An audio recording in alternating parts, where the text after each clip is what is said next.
Show की शुरुआत सू को दिखाए जाने से होती है, जो कि जी परिवार की अडॉप्टिव डॉटर है। एंड आज वो लू परिवार के घर पर आई है क्योंकि लू परिवार के बेटे से उसका रिश्ता तय हुआ है, जो कि एक बहुत ही घमंडी और ब्लाइंड पर्सन है। लू परिवार की मेड भी सू के साथ बहुत ही रूड तरीके से बात करती है। सू जब कहती है कि मुझे मेरे फियांसे से मिलना है तो वो उसे एक गार्डन में लेकर जाती है और धक्का देकर दरवाजे को लॉक कर देती है। यहाँ पर सू का सबसे पहले एक नकली सांप से सामना होता है, लेकिन वो उससे डरती नहीं। लेकिन जब उसके सामने एक असली कुत्ता आ जाता है तो ये बेचारी वहाँ से दुम दबाकर भागती है। इसके बाद हम सू को उस डॉगी के साथ बैठे हुए देखते हैं और तभी यहाँ पर लूशियन आता है। यहाँ पर लूशियन सू के साथ बहुत ही रूडली बात करता है और वो कहता है, पता नहीं दादाजी ने तुम में ऐसा क्या देखा जो तुम्हारे साथ मेरी शादी तय कर दी। जिस पर सू को गुस्सा आता है और वो खड़ी होकर कहती है, क्या तुमको पता है मैं पूरी तरह से कुत्ते के बालों और उसकी राल में नहाई हुई हूँ। जो तुमने मेरे साथ किया है अब मैं वो तुम्हारे साथ करूँगी। एंड वो उसके ऊपर चढ़ जाती है, वो उसे टाइटली हग कर लेती है, जिससे लूशियन ज़ोर ज़ोर से चिल्लाना शुरू कर देता है। असिस्टेंट भी आकर उसे रोकने की कोशिश करता है, लेकिन ये बंदी नहीं रुकती। तभी यहाँ पर दादाजी आ जाते हैं और इन दोनों को देखकर हंसने लगते हैं। वो कहते हैं, जिस तरह से तुम बिहेव कर रहे हो मुझे लगता है कि जल्द ही पड़पोता मिल जाएगा। एंड वो सू को अपने साथ वहाँ से लेकर चले जाते हैं। अगले दिन हम लूशियन को उसके मैनेजर के साथ सिविल ब्यूरो में देखते हैं। यहाँ पर सू भी मौजूद होती है, लेकिन लूशियन ये बात नहीं जानता था, इसलिए वो अपने मैनेजर से उसकी भर भर कर चुगलियाँ करता है। मैनेजर लूशियन को बताने की कोशिश भी करता है, लेकिन सू उसे डांट देती है, जिसके बाद वो चुपचाप खड़ा हो जाता है। एंड वो लूशियन से कहता है, अगर आपको वाकई में लू परिवार की सत्ता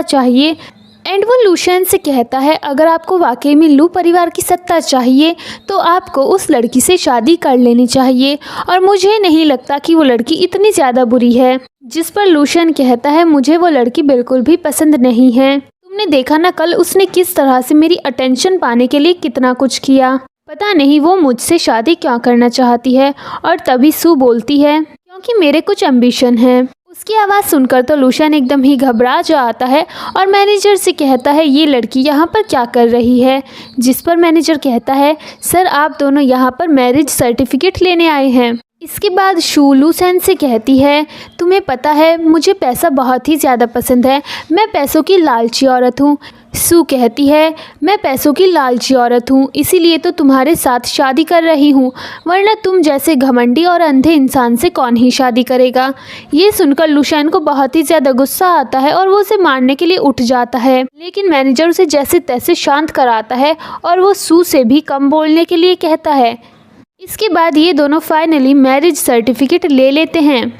जब ये लोग यहाँ से निकल रहे होते हैं, सू लूशियन से कहती है, अब से मैं अपनी वाइफ होने की ड्यूटी बहुत ही अच्छे से करूँगी। लेकिन ये बंदा इसे इग्नोर करके कार के अंदर बैठ जाता है। ये भी कार में बैठने जाती है पर वो दरवाज़ा बंद कर देता है। इस पर उसे बहुत ही ज़्यादा गुस्सा आता है, जिसके बाद वो अपने मन में सोचती है, बस 1 साल की बात है, जैसे ही मेरे डैड ठीक हो जाएंगे मैं तुमसे डाइवोर्स ले लूँगी। इसके बाद हम मिस वान को देखते हैं, जो कि सू को उसका रूम दिखाती है। रूम काफ़ी ज़्यादा गंदा और भद्दा होता है। इसके बाद वो उसे वार्डरोब दिखाकर कहती है, ये ड्रेसेस आप पहन सकती है। और वो एक ड्रेस दिखाकर कहती है, इसको आप स्पेशली दादाजी के जन्मदिन में पहन सकती हैं। सू भी उस ड्रेस को देखकर काफ़ी ज़्यादा खुश हो जाती है, बिकॉज़ वो बहुत ही ज़्यादा एक्सपेंसिव थी।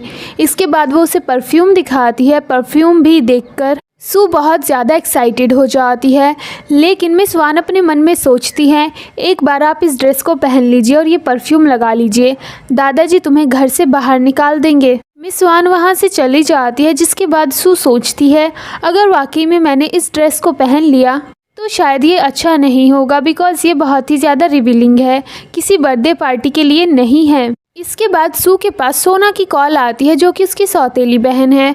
वो उससे करीब 3 लाख मांगती है, जिस पर वो कहती है, ऐसा कैसे कर सकती हो, तुमने कहा था अगर मैं यहाँ पर शादी करूँगी तो तुम्हारा परिवार मेरे पापा के इलाज का खर्चा उठाएगा। जिस पर वो सामने से कहती है, हम उनके सारे खर्चे उठा रहे हैं, ये बस तुम्हारे ऊपर जो हमारा बकाया पैसा है वो मैंने तुमसे मांगा है। एंड वो कॉल कट कर देती है। इसके बाद सू सोचती है मुझे इस बारे में लूशन से बात करनी चाहिए और वो उसके रूम में जाती है। लूशन रूम में नहीं होता, वो वहाँ पर बैठ जाती है और तभी वो वॉशरूम में से आता है और ये बंदी उसकी बॉडी को देखकर अपनी आंखें सेकने लगती है।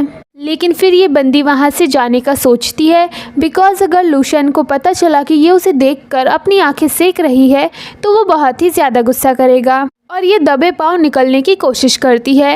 लेकिन लूशन तो इसके साइड में ही आकर बैठ जाता है और इसके जाने का रास्ता नहीं बचता। इसके बाद हम आधी रात का सीन देखते हैं। यहीं पर बैठे हुए ये सो जाती है और तभी लूशन के हाथ से उसका मोबाइल गिर जाता है जिसको वो बंदा उठाने लगता है, पर ये नींद में थी और ये उस फ़ोन को उठा लेती है। वो जैसे ही इसके हाथ को टच करता है तो घबरा जाता है और ज़ोर से चिल्लाता है, जिसके बाद इसकी नींद भी खुल जाती है।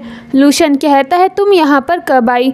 वो कहती है मैं बस अभी अभी आई, जिस पर वो कहता है बहाना बनाना बंद करो। लेकिन ये जल्दी से वहाँ से भाग जाती है। इसके बाद हम अगले दिन का सीन देखते हैं। सू अपने रूम में होती है, तभी उसके पास मिस वान आती है और कहती हैं जल्दी से आप इस ड्रेस को पहन लीजिए क्योंकि पार्टी कुछ ही देर में शुरू हो जाएगी। लेकिन सू इस बार उनके ऊपर भड़क जाती है।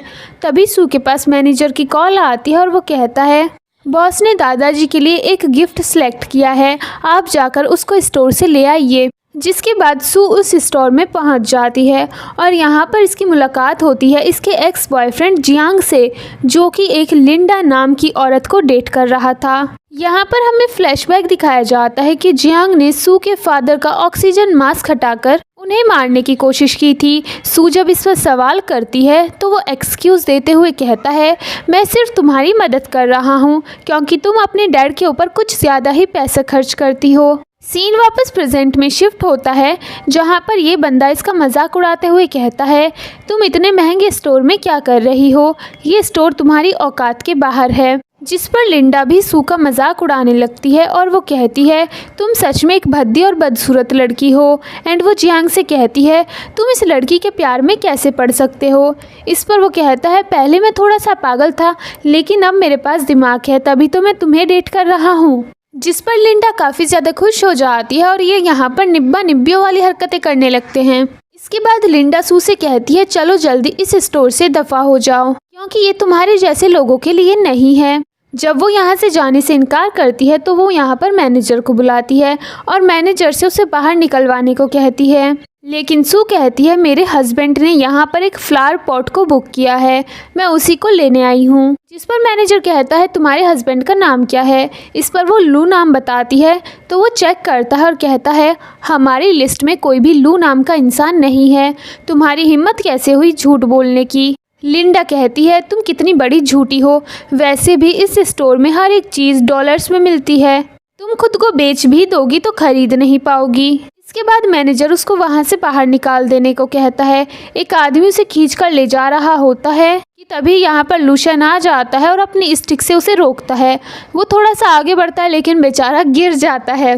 इसके बाद ये खड़ा होता है और सू को अपना फ़ोन देकर कहता है ऑनर को कॉल करके कहो हम अपना ऑर्डर कैंसिल कर रहे हैं। ये बंदी भी वैसा ही करती है। इसके बाद ये दोनों यहाँ से जाने लगते हैं कि तभी यहाँ पर ओनर आ जाता है और वो इनको रोकने की कोशिश करता है लेकिन ये दोनों नहीं रुकते। इसके बाद ओनर जाकर मैनेजर के ऊपर बरस जाता है, जिस पर मैनेजर कहता है मैं दूसरे कस्टमर को अटेंड कर रहा था। इस पर वो कहता है बेवकूफ़, तूने इन भिखारी कस्टमर की वजह से मेरा करोड़ का नुकसान करवा दिया, और वो उसको वहाँ से बाहर निकलवा देता है। इसके बाद लिंडा उससे कहती है तुम्हारा मतलब क्या है, तुम हमारी इंसल्ट कैसे कर सकते हो। जिस पर वो कहता है चुप कर मोटी भैंस, वैसे भी तू भौंकने वाली सिर्फ एक कुत्ती है, इसीलिए अब यहाँ से दफ़ा हो जा। इस पर तो लिंडा को बहुत ही ज़्यादा गुस्सा आता है और वो कहती है हमारा सन परिवार अब तुम्हें नहीं छोड़ेगा। जिस पर वो कहता है हाँ जा ठीक है मैं तुझे देख लूँगा। इसके बाद वो वहाँ से बाहर आ जाती है और वो बहुत ही ज़्यादा गुस्से में थी। इसके बाद हम शू और लूशन को रोड पर देखते हैं जहाँ पर शू उसको थैंक्स बोलती है। सू लूशन से कहती है तुम यहाँ पर अकेले क्या कर रहे हो, तुम्हारा असिस्टेंट कहाँ पर है। जिस पर वो चिढ़कर कहता है मैं सिर्फ अंधा हूँ, बेवकूफ़ नहीं हूँ, मैं खुद का ध्यान रख सकता हूँ। इसके बाद ये लोग टैक्सी लेते हैं। सू बैठने लगती है लेकिन लूशन टैक्सी से टकरा जाता है और वो उससे मदद मांगता है। जिस पर वो कहती है तुम तो बेवकूफ़ नहीं हो, ये तो खुद ही कर सकते हो। जिस पर वो कहता है प्लीज़ मेरी मदद करो। इसके बाद वो उसे टैक्सी में बिठाती है और कहती है इस मदद के लिए मैं $200 चार्ज करूँगी। जिस पर लूशियन का रिएक्शन वॉज लाइक क्या तुम पागल हो चुकी हो। इस पर सू कहती है मैं पैसों की लालची हूँ ना, बस इसीलिए। इसके बाद ये लोग घर पर आ जाते हैं जहाँ पर लूशियन सू से कॉफ़ी लाने को कहता है। वो मना करती है तो वो कहता है मैं तुम्हें इसके लिए पे करूँगा। पैसों का नाम सुनकर तो ये झट से भाग कर जाती है और झट से कॉफ़ी लेकर आती है। जिस पर लूशियन इसे $1000 देता है। इसके बाद तो इसकी खुशी का कोई ठिकाना ही नहीं था। इसके बाद हम अगली सुबह का सीन देखते हैं जहाँ पर सू सो रही थी, लेकिन लूशियन आकर उसको जगा देता है और कहता है मुझे जॉगिंग पर जाना है। पर वो टाइम देखती है 7 बजे थे। वो कहती है अभी यहाँ से चले जाओ, मुझे सोने दो, और वो ब्लैंकेट मुंह पे डालकर सो जाती है। पर तभी लूशियन कहता है मैं तुम्हें $1000 दूंगा। इसके बाद तो वो फुल एनर्जी के साथ उठ जाती है। इसके बाद हम इनको ट्रैक पर देखते हैं जहाँ पर वो कहती है क्या मैं तुम्हारा हाथ पकड़ लूँ। इस पर लूशियन कहता है ये ट्रैक स्पेशली मेरे लिए ही बनवाया गया है, और वो जॉगिंग करना स्टार्ट कर देता है। ये बंदी भी उसके साथ करती है लेकिन बहुत जल्दी थक जाती है। इसके बाद ये अपना दिमाग लगाती है और सोचती है वो देख तो नहीं सकता तो मैं जो चाहे वो कर सकती हूँ। और ये वहाँ पर एक साइकिल वाली गाड़ी खड़ी होती है, उसके ऊपर बैठकर उसे चलाने लगती है। इसके बाद हम यहाँ पर लिंडा और जियांग को देखते हैं जो कि लू परिवार के घर पर आए थे और ये भी इसी ट्रैक पर मौजूद होते हैं और घर घूम रहे थे। और तभी पीछे से हमारी हीरोइन उस गाड़ी को लेकर आती है और ब्रेक नहीं लगते, पर जैसे तैसे ये उसके ब्रेक लगा लेती है। वो दोनों जैसे ही पीछे मुड़कर देखते हैं तो कहते हैं तो तुम यहाँ पर नौकरानी का काम करती हो। हमारी हीरोइन भी कहाँ कम थी, वो झाड़ू लेकर उन्हीं के पैरों में लगाने लगती है और उनके ऊपर कूड़ा उड़ाने लगती है।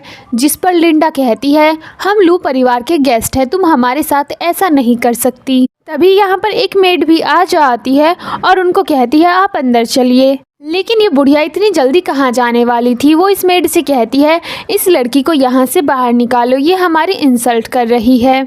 जिस पर हमारी हीरोइन उसे गिरा देती है और इसका सारा मेकअप ख़राब हो जाता है।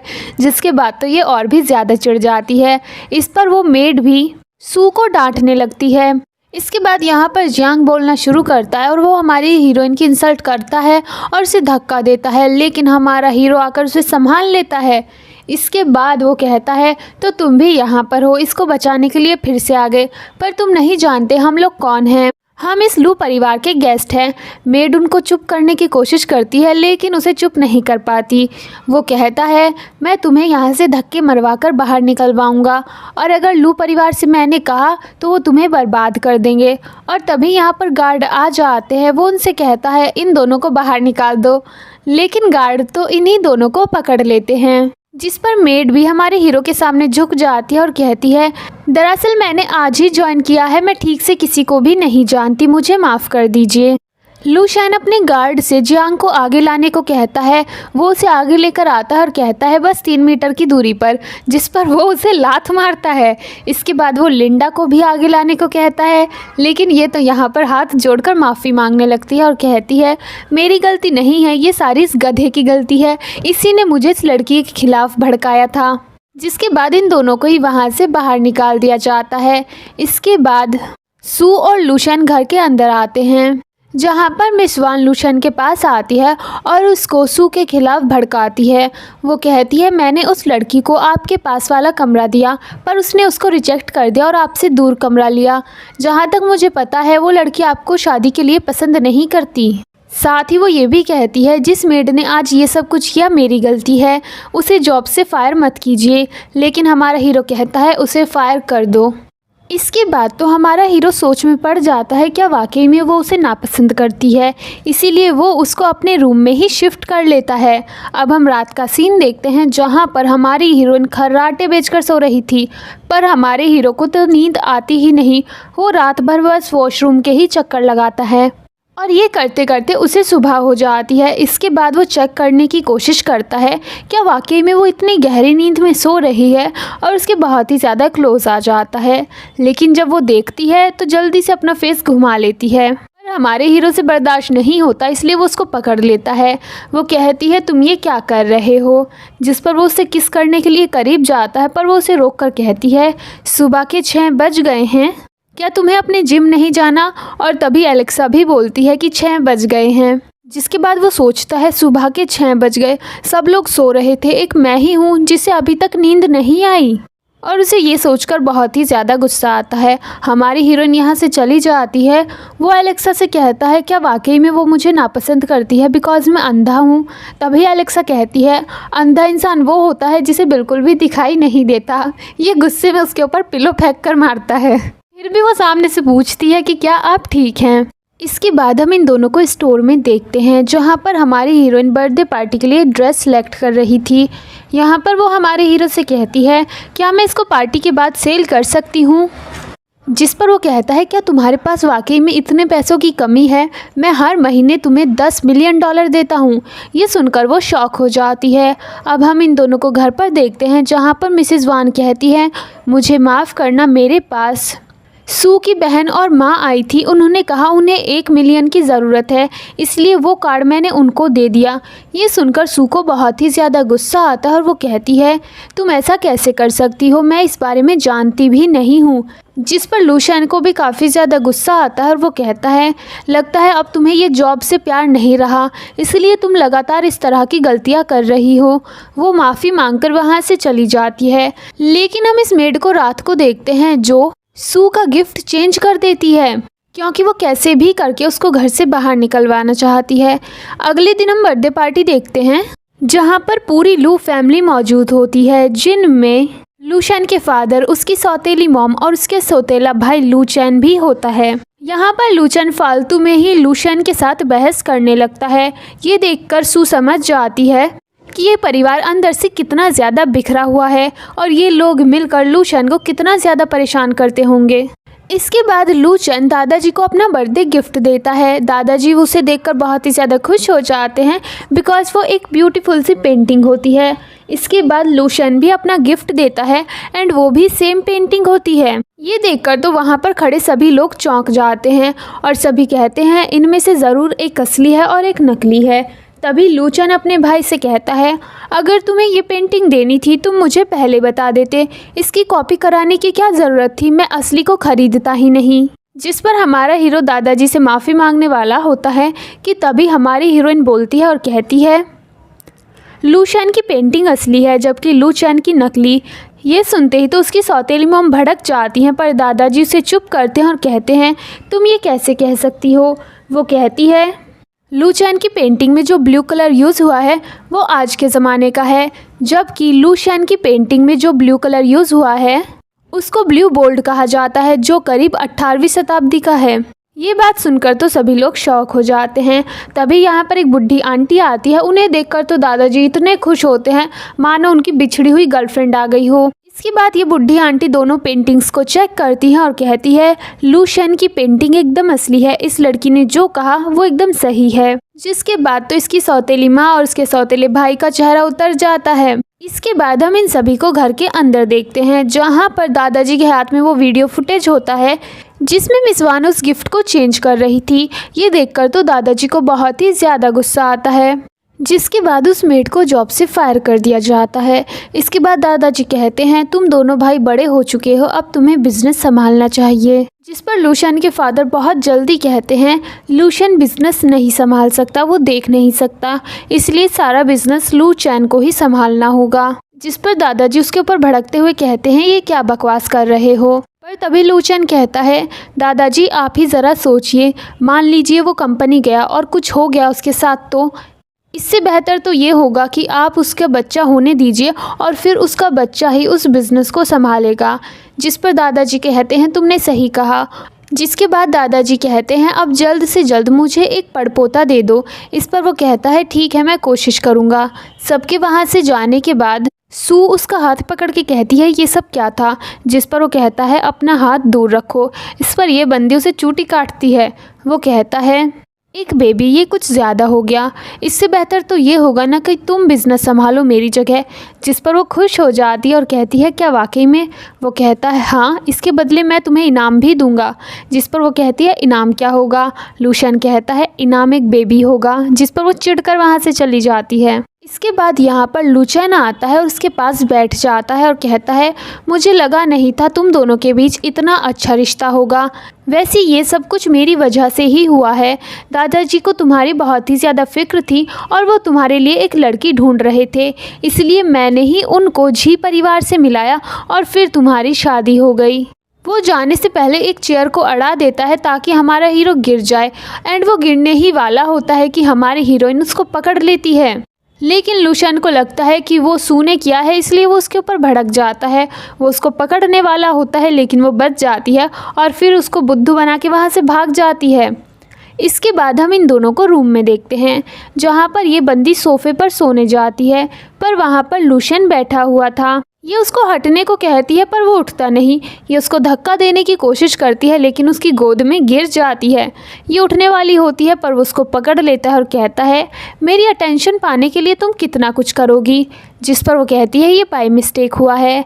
वो उठने की कोशिश करती है लेकिन फिर से उसे पकड़ लिया जाता है, जिसके बाद ये जद्दोजहद करते हुए ज़मीन पर गिर जाती है। इस पर तो सू को बहुत ही ज़्यादा गुस्सा आता है और वो गुस्से में खड़ी होकर उसको कहती है तुम वाकई में बहुत ही ज़्यादा बदतमीज़ हो, तुम मेरी ज़रा भी रिस्पेक्ट नहीं करते, और वहाँ से गुस्से में चली जाती है। इसके बाद ये बालकनी में अकेले में खड़ी होती है और डिसाइड करती है मैं जल्द से जल्द इससे डाइवोर्स लूँगी। और तभी इसके पास सोना की कॉल आती है। वो कहती है तुम कितनी ज़्यादा बदतमीज़ हो, हम बर्थडे पार्टी में आए और तुमने हमें आमने सामने लू परिवार से बात करने का मौका भी नहीं मिलने दिया, साथ ही हमें बाहर खड़ा किया, वीआईपी गेस्ट में शामिल भी नहीं किया गया। ये सुनकर तो सू थोड़ी सी खुश हो जाती है और वो कहती है दरअसल मुझे माफ़ करना, बात ऐसी है मैं अभी भी लू परिवार में कुछ बोल नहीं सकती। जिस पर वो कहती है बकवास बंद करो, मैं चाहती हूँ कि तुम 2 या 3 दिनों के अंदर लूशियन को घर पर लेकर आओ। अगर तुमने ऐसा नहीं किया तो कहीं ऐसा न हो तुम्हारे डैड का ऑक्सीजन ख़त्म हो जाए, और कॉल कट कर दिया जाता है।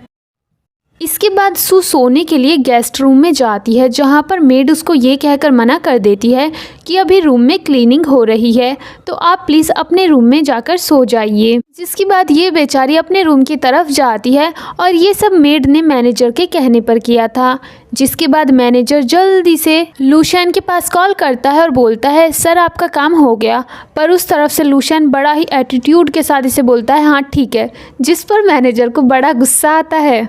इसके बाद सू रूम के अंदर आ जाती है जहाँ पर लूशियन पहले से ही सोफ़े पर सो रहा था, इसलिए वो जाकर बेड पर बैठ जाती है कि वो लूशियन को ऐसा क्या बोलेगी जो वो उसके साथ घर पर चलेगा। साथ ही वो ये भी सोचती है अगर मैं घर पर गई तो मैं अपना कार्ड भी उनसे वापस ले आऊँगी। इसके बाद हम आधी रात का सीन देखते हैं जहाँ पर सू की आंखें खुल जाती हैं लूशियन की आवाज़ सुनकर, क्योंकि वो एक सपना देखकर घबरा रहा था। और अब हमको उसका नाइटमेयर दिखाया जाता है जिसमें वो छोटा था और वो घर के अंदर आता है जहाँ पर उसको फ्लोर पर ब्लड दिखाई देता है। जिसके बाद वो उस ब्लड के पीछे जाता है तो वॉशरूम में उसको उसकी मॉम की डेड बॉडी मिलती है और तभी वो घबराकर उठ जाता है। तभी उसको एक अगरबत्ती की स्मेल आती है और वो ज़ोर से चिल्लाकर कहता है किसने ये जलाया है। जिस पर सू तुरंत कहती है ये मैंने जलाया है। जिस पर वो कहता है तुम्हारी हिम्मत कैसे हुई ऐसा करने की, इसे तुरंत बंद करो। इस पर वो कहती है बिल्कुल नहीं, ये बहुत ही अच्छी है और मेरी फेवरेट है, एक बार ध्यान से इसको फील करने की कोशिश करो तो तुम्हें शांति फील होगी। वो भी वैसा ही करता है और उसे काफ़ी अच्छा महसूस होता है। इसके बाद वो सू से कहता है ये बहुत ही ज़्यादा अच्छा है। जिसके बाद सू अपने मन में सोचती है ये अचानक से इस अगरबत्ती की खुशबू से इतना ज़्यादा क्यों चिढ़ गया, ज़रूर अगरबत्ती की स्मेल से इसका पास्ट में कोई रिलेशन होगा। इसके बाद वो लूशियन से कहती है क्या तुम मेरे घर जाकर मेरा कार्ड लाने में मेरी मदद कर सकते हो। इसके अगले दिन हम लूशियन को मैनेजर के साथ कार में देखते हैं जहां पर मैनेजर लूशियन को कहता है आपका भाई किसी एक दूसरे ग्रुप के साथ आजकल बहुत ही ज़्यादा मीटिंग कर रहा है, उसने स्पेशली उनको बर्थडे पार्टी में भी बुलाया था। जिसके बाद वो कहता है जी परिवार के बारे में क्या जानकारी है। जिस पर वो बताता है मैंने सब कुछ पता कर लिया है। सू की उसके परिवार से कुछ अच्छी नहीं बनती। उसने अब्रॉड में स्टडी की है और जैसे ही वो वापस आई है उसकी शादी आपके साथ कर दी गई। इसके बाद हम सू को देखते हैं जो कि कॉल पर अपने प्रोफेसर से बात कर रही थी और वो कहती है, मेरे घर पर कुछ प्रॉब्लम हो गई थी इसलिए मुझे अचानक से इस तरह आना पड़ा। मैं आपको बाय बोलकर भी नहीं आई, मुझे माफ़ कर देना। इसके बाद ये बंदी भी आकर कार में बैठ जाती है, जिसके बाद कार में एकदम शांति हो जाती है। लू शेन सू का हाथ पकड़ने के बारे में सोचता है लेकिन फिर पकड़ता नहीं। इन दोनों की वजह से बेचारा मैनेजर भी बहुत ही ज़्यादा अनकंफर्टेबल हो रहा था। इसके बाद ये लोग झी परिवार के घर पर आ जाते हैं। कार से उतरते ही लू शेन सू से हाथ पकड़ने को कहता है। सू भी उसका हाथ पकड़ती है लेकिन फिर छोड़ देती है। लू शेन पूछता है क्या हुआ, जिस पर वो कहती है, हो सके तो मेरे साथ रूड बिहेव करो। वो कहता है ऐसा क्यों, जिस पर वो कहती है क्योंकि तुम मेरे घर में जा रहे हो, मेरी कुछ प्रॉब्लम्स है इसलिए बोल रही हूँ, मेरे साथ रूड बिहेव करो। जिस पर वो कहता है किस तरह का रूड बिहेवियर। इस पर सू कहती है जैसा तुम हमेशा करते हो, जैसे तुम नेचुरल हो। ये सुनकर तो इसको गुस्सा आता है और वो कहने लगता है, मैं हमेशा तुमसे अच्छा बिहेव करता हूँ, क्या तुम्हें लगता है लू परिवार में कभी कोई भी किसी लड़की के साथ रूड बिहेव करता होगा। इस पर सू उसके पैर पे मारती है, पर तभी यहाँ पर उसकी मॉम और उसकी बहन आ जाती हैं। सोना जैसे ही लू शेन को देखती है वो अपने मन में सोचती है, ये कितना ज़्यादा हैंडसम है, इसको मेरा होना चाहिए था। और हमें फ्लैशबैक दिखाया जाता है जब ये दोनों बर्थडे पार्टी में गए थे तो सोना ने पहली बार लू शेन को देखा था और वो उसको पसंद आ गया था। इसके बाद सोना ऊपर से नीचे तक अपनी बहन को देखती है और फिर सोचती है, ऊपर से नीचे तक उसकी हर एक चीज़ ब्रांडेड होती है, जिस पर वो सोचती है ये सब कुछ मेरा होना चाहिए था। सू की मॉम सू से कहती हैं, तुम्हें ज़रा भी तमीज़ नहीं है, तुम्हें बहुत पहले ही लू शेन को घर पर लेकर आना चाहिए था। इस पर वो कहती है, मेरा मूड ज़रा ख़राब था, वो क्या है ना, मेरे डैड अभी तक हॉस्पिटल में हैं। इस पर सोना कहती है, बकवास करना बंद करो। जिस पर सू कहती है, वो तुम्हारे भी डैड हैं। तभी सू कुछ बोलती है। इस पर लू शेन उसके ऊपर ज़ोर से चिल्लाता है और कहता है, क्या तुम्हें तमीज़ नहीं है कि अपनी मॉम और बहन के साथ किस तरीके से बात की जाती है। जिस पर उसकी मॉम लू शेन से कहती है, उस पर चिल्लाने की ज़रूरत नहीं है, उसकी गलती नहीं है, दरअसल वो बचपन में मेरे पास नहीं थी, वो कहीं बाहर रही है, इसलिए उसका बिहेव आजकल ऐसा हो गया। सोना तो इस पर बहुत ही ज़्यादा खुश होती है, लेकिन उसको ये कहाँ पता ये सब कुछ सू के कहने पर ही हो रहा था। इसके बाद हम सू की सौतेली माँ के दूसरे पति को लू शेन के साथ गेम खेलते हुए देखते हैं। यहाँ पर बिना देखे भी लू शेन उनको अच्छी टक्कर देता है, जिस पर वो कहते हैं, तुम देख नहीं सकते, उसके बाद भी तुम्हें सब कुछ याद है कि कौन से बिट को कहाँ पर रखना है। जिस पर वो कहता है, क्योंकि मेरी मेमोरी बहुत ही ज़्यादा अच्छी है। इसके बाद ये लोग यहाँ पर कुछ बिज़नेस की बातें भी करते हैं। ये सारी बातें सुनकर सू मन में सोचती है, ये कितना ज़्यादा बेवकूफ़ है, मैंने इसको कहा था कि इसको रूड बिहेव करना है, ये इसके साथ इतना अच्छा बिहेव क्यों कर रहा है, कहीं ऐसा न हो कि झी परिवार को ये बहुत ज़्यादा पसंद आ जाए। इसके बाद यहाँ पर सोना और उसकी मॉम आती है लू शेन के लिए फ्रूट्स लेकर। सोना अपने हाथों से खिलाने लगती है और कहती है, अब हम एक परिवार हैं, आपको इतना फॉर्मल होने की ज़रूरत नहीं है। जिस पर लू शेन उसका हाथ पकड़ के कहता है, कोई बात नहीं, मैं खुद खा लूँगा। इस पर सोना की मॉम उसे कहती है, लू शेन का अच्छे से ध्यान रखना। ये देखकर तो सू को बहुत ही ज़्यादा जेलसी होती है और वो मन ही मन कहती है, ये लू शेन बहुत ही बड़ा कमीना है, दिखाई नहीं देता, इसके बाद भी इसे दूसरी लड़कियों का हाथ पकड़ना है। और वो आधा खाया हुआ एप्पल बहुत ज़ोर से एक पॉलीथिन में फेंक देती है, जिस पर सभी उसे देखते हैं। इसके बाद वो अपनी मॉम और सिस्टर से कहती है, मेरा कार्ड कहाँ पर है जो कि मुझे लू शेन द्वारा दिया गया था। जिस पर सोना कहती है, मॉम तुम्हारे लिए परेशान थी, इसलिए उन्होंने उन पैसों को संभाल कर रखा है, वरना तुम कहीं खर्च कर दोगी। जिस पर उसके डैड उसकी मॉम से कहते हैं, अब वो शादीशुदा है, तुम अब भी उसके साथ बच्चों जैसा बिहेव कैसे कर सकती हो, अपने पैसे वो खुद ही संभाल लेगी ना। जिस पर उसकी मॉम सू से कहती है, मैं तुमसे इस बारे में बात करना चाहती थी, मैंने तुम्हें बहुत बार कॉल किया पर तुमने फ़ोन रिसीव नहीं किया, दरअसल मैं उसको रखना नहीं चाहती थी, बल्कि वो मुझसे खो गया है। जिस पर सू कहती है, अगर आपने उसे खो दिया है तो अभी भी उस कार्ड से शॉपिंग कैसे हो रही है। और हमें फ्लैशबैक दिखाया जाता है, जब वो अपने डैड से मिलने गई थी तो उसके पास लगातार मैसेजेस आते हैं कार्ड से पैसे कट होने के। जिसके बाद वो खड़ी होकर कहती है, लगता है उसको किसी ने चोरी कर लिया, मैं उसके खिलाफ पुलिस कंप्लेन करूंगी। जिस पर सोना तुरंत वो कार्ड देती है और कहती है, दरअसल ये मुझे मिल गया था।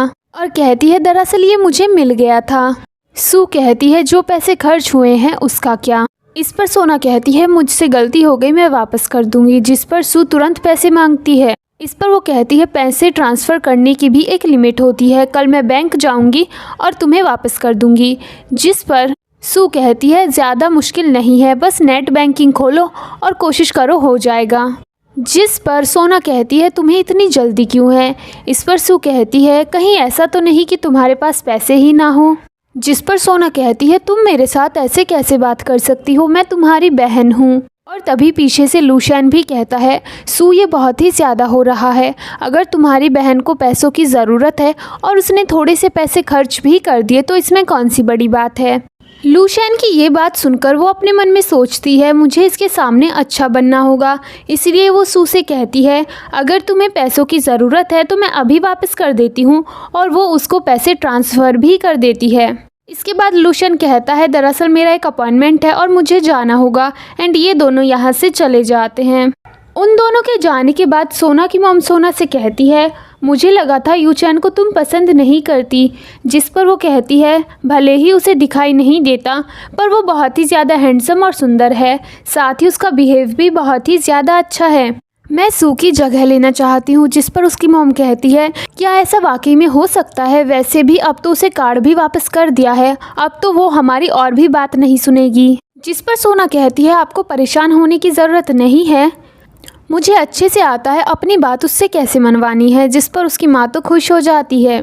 इसके बाद हम सू और लूशियन को देखते हैं, जो कि घर के बाहर थे और वो घर के अंदर जा रहे थे। लूशियन सू से कहता है, तुम्हें बैंक कार्ड मिल चुका है तो क्या तुम अब सेटिस्फाई हो। जिस पर वो उसके रास्ते के पत्थर हटाते हुए कहती है, हाँ बिल्कुल मैं हूँ। लूशियन उसकी तरफ अपना हाथ बढ़ाता है, वो उसका हाथ पकड़ लेती है और फिर उससे कहती है, क्या मैं एक सवाल कर सकती हूँ।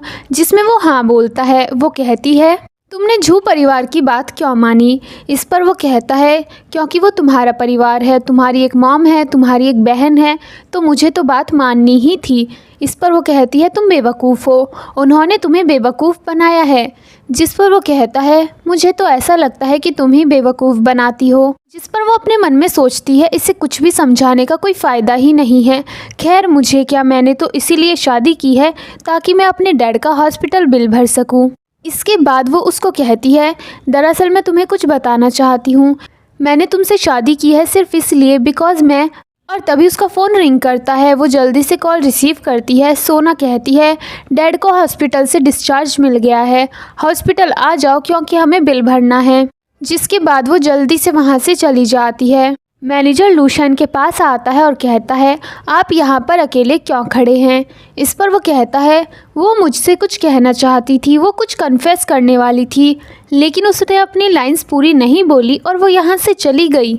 जिस पर मैनेजर कहता है, ठीक है लेकिन आप इतने ज़्यादा दुखी क्यों दिख रहे हैं, आप बहुत ज़्यादा उदास हैं। जिस पर वो उसको अपने पास बुलाता है और मैनेजर को एक किक मारता है। दूसरी तरफ हम सू को देखते हैं, जो कि हॉस्पिटल में आ जाती है और वो डॉक्टर से कहती है, ऐसे कैसे मेरे डैड को डिस्चार्ज मिल गया। जिस पर वो कहता है, तुम्हारी बहन आई थी और उसने कहा कि उसे एक अच्छा हॉस्पिटल मिल गया है, इसलिए वो अपने डैड को वहाँ पर लेकर जा रही है। ये सुनकर तो सू एकदम ही शॉक हो जाती है। वो डॉक्टर से कहती है, आप ऐसा कैसे कर सकते हैं, आपको कम से कम मुझे इन्फॉर्म तो करना चाहिए। इस पर डॉक्टर कहते हैं, उस लड़की ने कहा है आपको पहले से पता है। जिसके बाद वो जल्दी से घर पर आती है, जहाँ पर ये दोनों माँ बेटी बेफिक्र होकर चाय पी रही थी। वो इनसे पूछती है कि डैड कहाँ पर हैं। इस पर सोना कहती है, तुमने पिछली बार मुझे याद दिलाया था कि वो मेरे भी डैड हैं, इसलिए मैंने सोचा क्यों ना मैं अपनी बेटी होने का फ़र्ज़ निभाऊं और उनका अच्छा इलाज करवाऊं, इसीलिए मैंने उन्हें दूसरे हॉस्पिटल में शिफ्ट करा दिया। जिस पर सू अपने मन में सोचती है, अचानक से ये लोग इतने अच्छे कैसे बन गए। और वो उनसे कहती है, सीधा सीधा बोलो तुम दोनों क्या चाहती हो।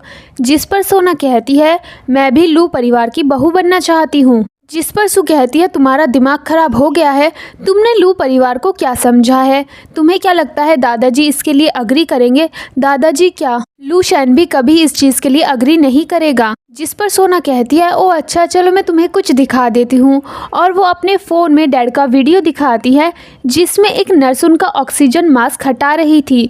इसको देखकर तो सू एकदम ही डर जाती है और वो कहती है ठीक है मैं इसको तुम्हारे लिए करूँगी, पर तुम्हें पहले बताना होगा कि डैड कहाँ पर है। जिस पर सोना कहती है पहले तुम मेरा काम करवाओ फिर मैं तुम्हारा काम करवा दूंगी। मुझे लू परिवार के घर के अंदर लेकर जाओ तो मैं तुम्हें डैड से वीडियो कॉल पर बात करने का मौका दूंगी।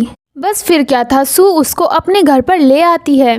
सोना सू से कहती है क्योंकि अब मैं इस घर में जा रही हूँ इसीलिए तुम्हें लूशन से दूरी बनानी होगी, यहाँ तक कि तुम उसके साथ एक रूम में सो भी नहीं सकती। जिस पर सू कहती है मैं बहुत टाइम से उसी के साथ सो रही हूँ, अब मैं अचानक से कैसे अलग हो जाऊँ। जिस पर वो हंसते हुए कहती है क्या मैं तुम्हें बेवकूफ़ लगती हूँ? मैंने लूशन का रवैया तुम्हारे प्रति देखा है, वो तुम्हें अपने पास बैठने भी नहीं देता होगा। यहाँ तक कि ये बंदी सू से ये कहते हुए उसका कार्ड भी ले लेती है क्योंकि अब लूशन मेरा होगा तो उसकी दी हुई हर एक चीज़ मेरी है। इसके बाद सू उसको रूम में लेकर आती है जहाँ पर लूशन भी मौजूद था। वो लूशन से कहती है कुछ दिनों से मेरा मूड अच्छा नहीं है, मैं चाहती हूँ कि सोना कुछ दिन मेरे साथ ही रहे। जिस पर वो ओके बोल देता है, पर वो अपने मन में सोचता है अचानक इन दोनों बहनों के बीच इतना प्यार कैसे बढ़ गया। सोना वहाँ से चली जाती है। जिस पर सू सोचती है क्या ये बात मैं लूशन को बता दूं, क्या वो मेरे ऊपर ट्रस्ट करेगा। तभी वो सामने से पूछता है तुम हॉस्पिटल क्यों गई थी। वो बताने वाली होती है कि पीछे से सोना आ जाती है और उसको रूम के बाहर बुलाती है, और फिर वो अपने मन में सोचती है जब तक मैं इस घर में हूँ तुम दोनों को अकेला नहीं रहने दूंगी।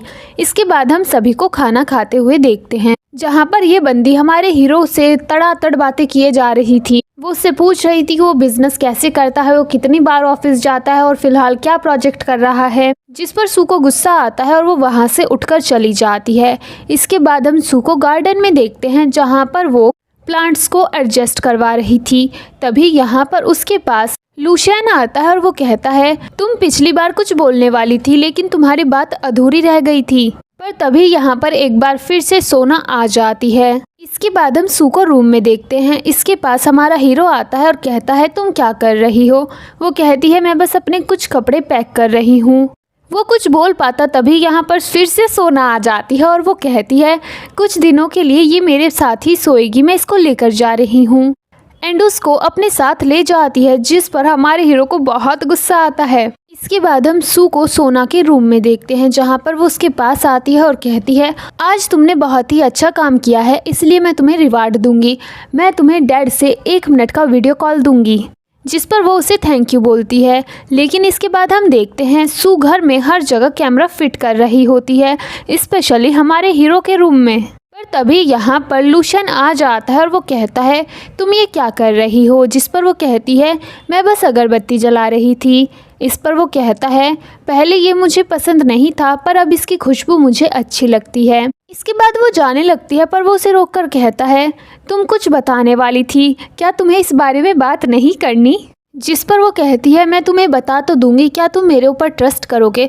और वो जाने लगती है पर तभी वो उसका हाथ पकड़ के रोकता है और कहता है मुझे नहीं पता कि तुम्हारे दिमाग में क्या चल रहा है, तुम्हें पैसा पसंद है, जो भी तुम्हें पैसा दे रहा है मैं तुम्हें उसका दुगना दूंगा, पर तुम मुझे धोखा मत देना।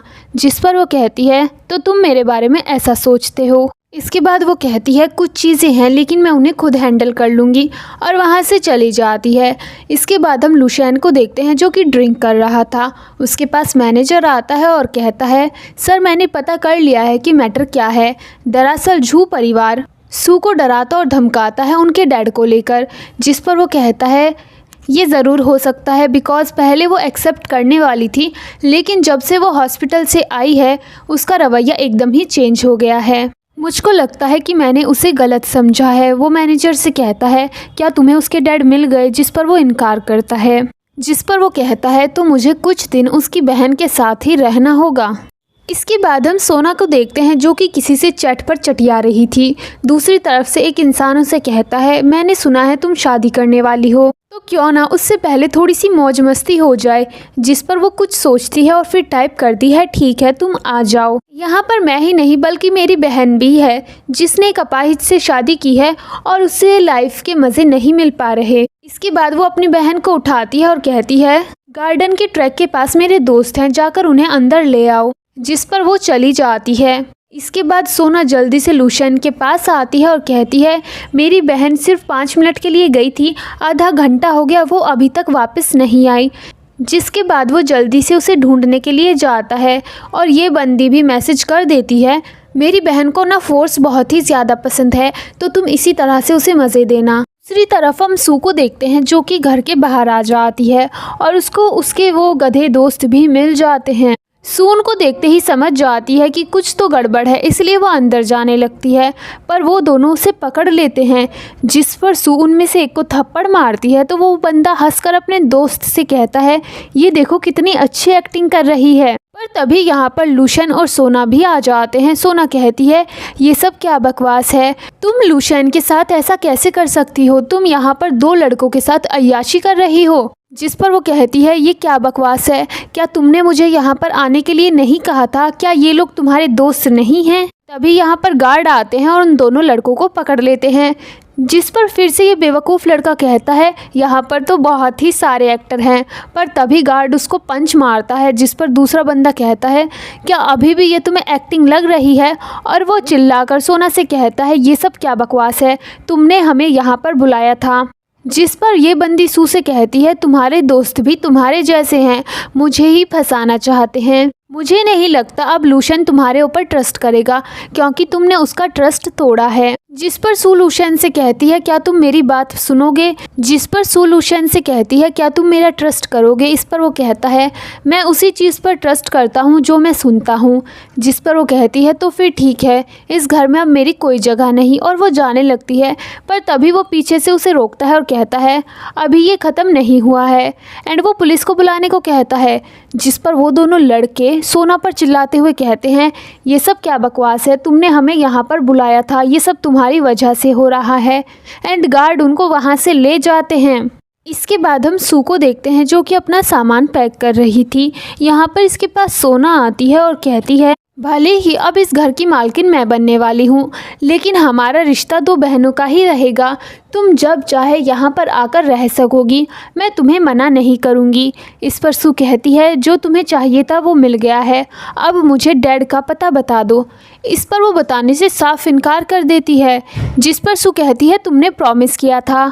इस पर सोना कहती है अभी मैं पूरी तरीके से इस घर की मालकिन नहीं बनी हूँ, जैसे ही मेरी शादी हो जाएगी मैं तुम्हें बता दूँगी। वैसे अभी तुम्हें जाने की ज़रूरत नहीं है, तुम इसी घर में रहो और देखो कि मैं कितनी ज़्यादा खुश हूँ, क्या पता मैं बहुत ज़्यादा खुश हो जाऊँ और तुम्हें एड्रेस बता दूँ। एंड ये सब बकवास करके वो मटकते हुए यहाँ से चली जाती है। इस पर सू अपने मन में सोचती है मैंने कभी नहीं सोचा था कि तुम इन सब के लिए इतनी ज़्यादा गिर जाओगी। दूसरी तरफ हम लूशन और मैनेजर को देखते हैं। इन्होंने उन दोनों लड़कों को पकड़ा हुआ था। मैनेजर कहता है अगर तुम जेल नहीं जाना चाहते तो सच्चाई बता दो, वरना हम तुम्हें तब तक जेल में रखेंगे जब तक तुम मर नहीं जाओगे। जिस पर वो कहते हैं हम सब कुछ बताएंगे, और ये सीन यहीं पर कट हो जाता है। इसके बाद हम सोना को देखते हैं जो कि लूशन के रूम में कुछ बनाकर लेकर आती है, पर मेड उसको बाहर ही ये कहकर रोक देती है सर का मूड अभी अच्छा नहीं है और वो किसी से मिलना नहीं चाहते। जिस पर उसे बहुत ही ज़्यादा गुस्सा आता है और वो मेड से कहती है तुम सिर्फ एक नौकरानी हो, ना तो तुम्हें तमीज़ है और ना ही तुम पढ़ी लिखी हो, तुमसे बहस करना बेकार होगा। एंड वो उसके हाथ में सूप पकड़ा कर वहाँ से चली जाती है। इसके बाद हम मैनेजर और लूशन को एक साथ देखते हैं। को बताता है मैडम यहाँ से जाने वाली थी, पर उनकी बहन ने उनसे कुछ कहा जिसके बाद वो नहीं गई। जिस पर वो कहता है एक काम करो, पहले यहाँ पर छोटी बहन को ले आओ और थोड़ी देर बाद बड़ी बहन को भी ले आना। मैनेजर भी वैसा ही करता है, वो सोना को यहाँ पर ले आता है। सोना बहुत ही ज़्यादा खुश होकर हमारे हीरो के साइड में आकर खड़ी हो जाती है और फिर अपनी फालतू की बकवास करना शुरू कर देती है। वो उसको सिड्यूस करने लगती है। वो कहती है दरअसल पहले तुम्हारी शादी मेरे साथ होने वाली थी, पर मेरी बहन ने तुमको मुझसे चुरा लिया, लेकिन मैं उससे कई गुना बेहतर हूँ। और वो उसका हाथ अपनी कमर पर रखती है। जिस पर वो कहता है तुम्हारे अंदर बहुत ही ज़्यादा हिम्मत है, और उसको धक्का दे देता है। दूसरी तरफ हम अपनी हीरोइन को देखते हैं जो ये सारा सिनेरियो अपने फ़ोन में देख रही थी, और जैसे ही वो ये सीन देखती है जहाँ पर वो बंदा कमर पे हाथ रखता है, वो जल्दी से फ़ोन को उल्टा कर देती है बिकॉज़ उसको बहुत ही ज़्यादा गुस्सा आ रहा था। एंड वो कहती है मुझे ये फालतू चीज़ें देखनी ही नहीं है और रूम से चली जाती है। तभी यहाँ पर उसको बुलाने के लिए मैनेजर आता है, लेकिन ये बंदी यहाँ पर थी ही नहीं। दूसरी तरफ हम सोना को देखते हैं जो कि लूशन से कहती है मेरी बहन ने जो कुछ भी किया उसकी वजह से तुम मुझसे नाराज़ क्यों हो, मैं तो तुम्हारे साथ हमेशा से अच्छी हूँ ना। तभी यहाँ पर एक गार्ड आकर उसके कान में कुछ कहता है, जिस पर वो उठकर खड़ा हो जाता है और कहता है तुम झी परिवार से हो, तुम्हारे पास बेशर्मी की एक लंबी लिस्ट है, इसलिए कभी भी मैंने तुम्हें सीरियसली लिया ही नहीं। तुम मेरे घर में आई, मैंने तुम्हें यहाँ पर अच्छे से रखा, इसके बाद तुमने मेरी वाइफ को धमकाया, मेरी शादी में गलतफहमी पैदा करने की कोशिश की। जिस पर वो कहती है ऐसा कैसे हो सकता है, तुम तो अभी तक मेरे साथ बहुत ही ज़्यादा अच्छे थे। जिस पर वो कहता है उसे रिस्पेक्ट कहा जाता है, तुम घर की गेस्ट थी लेकिन तुम इस लायक नहीं हो। जिस पर वो कहता है तुम्हारे 2 दोस्तों ने मुझे सारी सच्चाई बता दी है। इस पर सोना कहती है भले ही मैं उसके जितनी अच्छी ना हूँ, लेकिन मैं झी परिवार की बायोलॉजिकल डॉटर हूँ, उनकी असली वारिस हूँ, मैं सच में एक अमीर लड़की हूँ। जिस पर वो कहता है क्या वाकई में तुम अमीर लड़की हो, ज़रा अपने स्टॉक प्राइस तो चेक करो। और तभी उसके पास उसकी माँ का कॉल आता है जो कहती है हमारे स्टॉक प्राइस गिरते जा रहे हैं, हमारा पूरा परिवार बर्बाद हो चुका है। क्या तुम अभी भी लू परिवार के घर पर हो, तो जल्दी लूशन से कहो कि वो हमारी मदद करे प्लीज़। जिसके बाद तो इस बंदे को सारी चीज़ें समझ आ जाती हैं और ये खड़ी होकर लूशन से कहती है तुम इसकी प्लानिंग बहुत पहले से कर रहे थे, तुमने जिस तरह का बिहेव उसके साथ पहले किया था वो सिर्फ तुम्हारी प्लानिंग थी, और अब जो तुमने मेरे साथ अच्छा बिहेव किया वो सब इसी चीज़ की प्लानिंग थी ताकि तुम लास्ट में जाकर ये सब कुछ कर सको। तुमने ये सब सिर्फ और सिर्फ सू के लिए किया है। इसके बाद वो थोड़ा सा हंसती है और फिर कहती है मैं तुमसे नहीं डरती, मेरे पास शू के फादर हैं और अगर तुमने हमारे स्टॉक प्राइस को दोबारा से नहीं बढ़ाया तो मैं उनको मार डालूंगी। जिस पर वो कहता है क्या तुम इस हॉस्पिटल के बारे में बात कर रही हो, और गार्ड उसको वीडियो दिखाता है जहाँ के डॉक्टर मैनेजर के पैरों में पड़ा था और माफ़ी मांग रहा था। वो कहता है जैसा आप बोलोगे मैं वैसा ही कर दूंगा, और जिसका मतलब साफ था कि हमारे हीरो ने हीरोइन के फादर को बचा लिया था। इसके बाद हम सू को देखते हैं जिसका मूड बहुत ही ज़्यादा ख़राब था। वो अपने मन में सोचती है अभी तक हमारा डाइवोर्स भी नहीं हुआ और वो इंसान उस लड़की में घुस भी गया, आखिर वो इतना ज़्यादा बुरा कैसे हो सकता है। लेकिन मैं हार नहीं मानूंगी और इस वीडियो का फ़ायदा उठाऊंगी। एंड वो रूम के अंदर आ जाती है और आते ही सोना को वो वीडियो दिखाकर कहती है जल्दी से बताओ मेरे डैड कहाँ पर है, वरना मैं इसको वायरल कर दूंगी। जिस पर सोना उस पर गुस्से से कहती है ये सब कुछ सिर्फ तुम्हारी वजह से हुआ है, अगर तुम नहीं होती तो लास्ट में मेरे साथ ये नहीं होता, इसलिए चाहे मैं मर क्यों न जाऊं तुम्हें अपने साथ लेकर जाऊंगी। और वो एक चाकू उठाकर उस पर हमला करने वाली होती है कि गार्ड उसको पकड़ लेता है और खींचकर बाहर ले जाता है। क्योंकि लूशियान ने उसकी चीख सुनी थी इसलिए वो उसको ढूंढने लगता है पागलों की तरह। ये देखकर वो अपने मन में सोचती है मुझे नहीं पता कि अभी इस रूम में क्या हुआ है, लेकिन सोना को देखकर लग रहा है कि उसका प्लान फेल हो चुका है और वाकई में लूशियान को मेरी परवाह है। जिसके बाद वो कहती है मैं इस तरफ हूँ, एंड वो उसका हाथ पकड़ती है। वो कहता है क्या तुम ठीक हो? जिस पर वो कहती है क्या चल रहा है? इस पर लूशन कहता है तुम्हें अब से परेशान होने की ज़रूरत नहीं है, मैंने सारी प्रॉब्लम्स को सॉल्व कर दिया है, अब से झी परिवार तुम्हें कभी भी कोई भी धमकी नहीं देगा। जिस पर वो कहती है क्या तुम्हें अभी भी मेरे ऊपर ट्रस्ट है?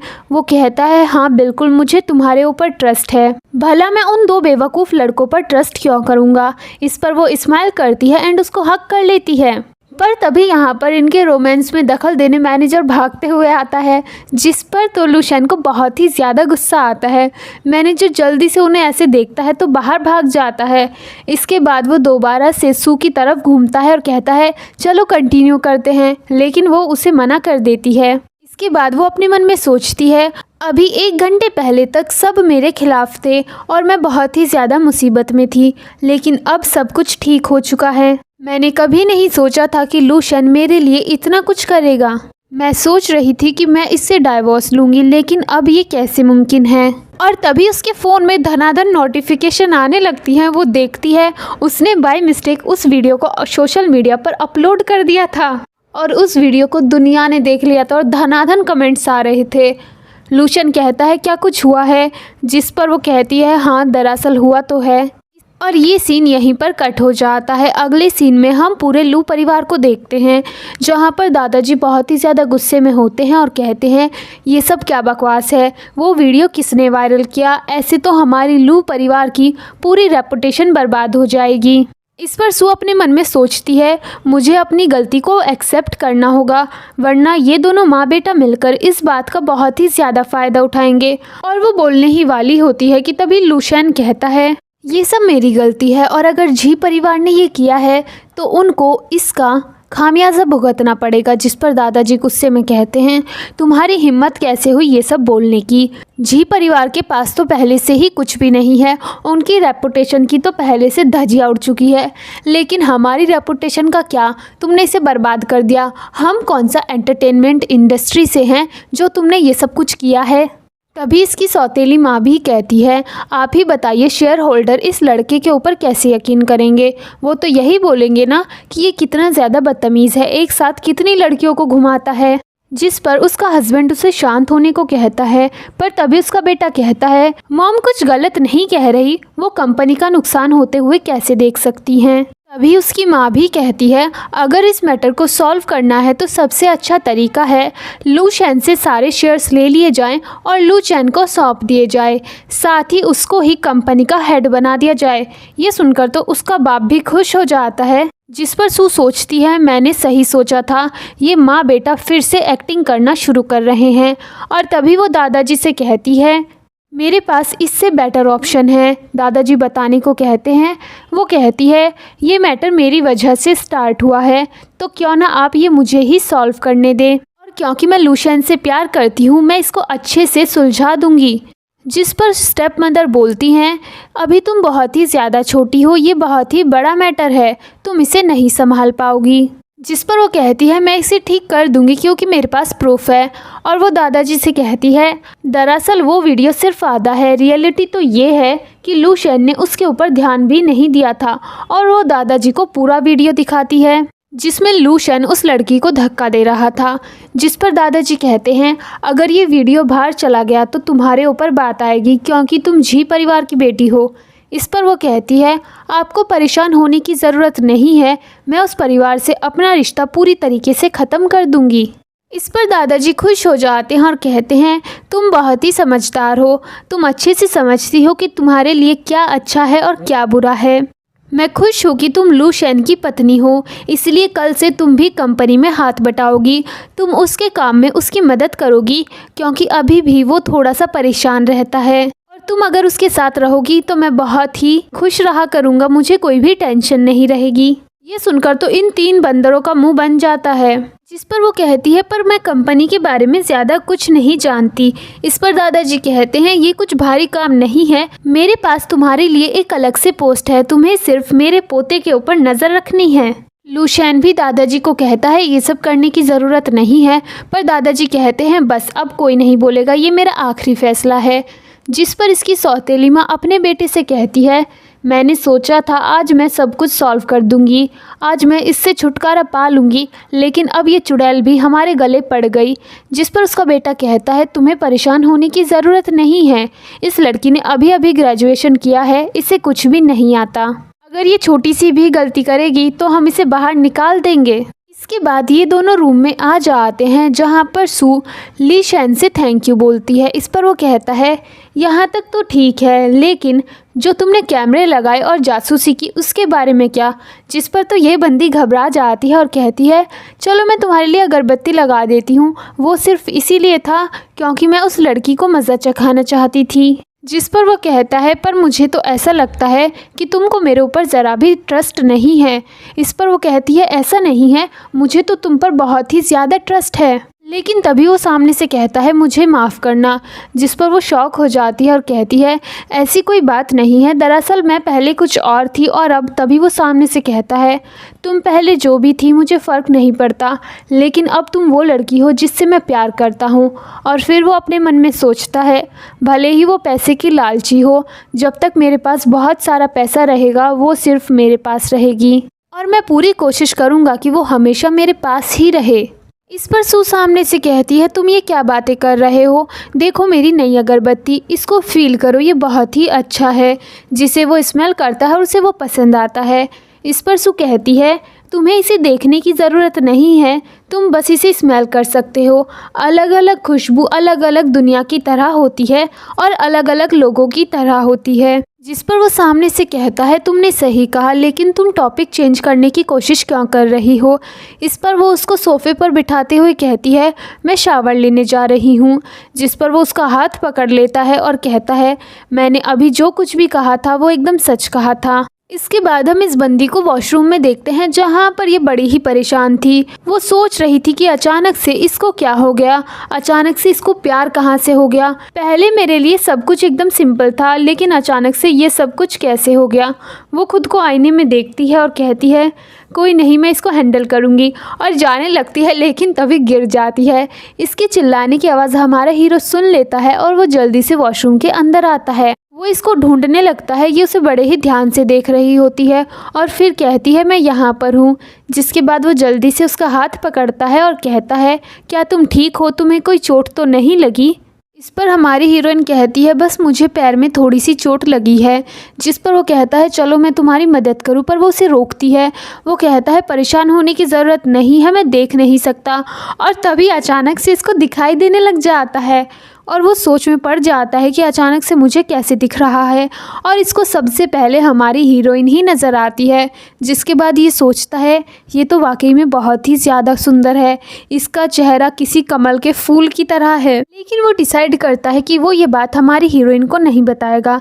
इसके बाद वो उसको उठाता है और रूम में ले आता है। यहाँ पर सू अपनी चोट देख रही थी, लुशन भी उसे ही देखे जा रहा था। जिस पर वो कहती है कभी कभी मुझे ऐसा क्यों लगता है कि तुम मुझे ही घूरते रहते हो।